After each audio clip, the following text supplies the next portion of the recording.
जिसने हर चीज को बहुत अच्छी तरह बनाया, यानी उसको पैदा किया और इंसान की पैदाइश को मिट्टी से शुरू किया,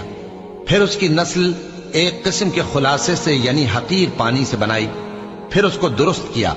फिर उसमें अपनी तरफ से रूह फूंकी और तुम्हारे कान और आंखें और दिल बनाए,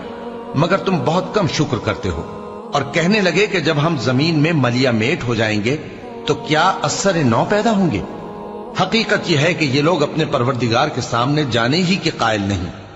कह दो कि मौत का फरिश्ता जो तुम पर मुकर्रर किया गया है तुम्हारी रूहें कब्ज कर लेता है, फिर तुम अपने परवरदिगार की तरफ लौटाए जाओगे और तुम ताज्जुब करो जब देखो कि गुनाहगार अपने परवरदिगार के सामने सर झुकाए होंगे और कहेंगे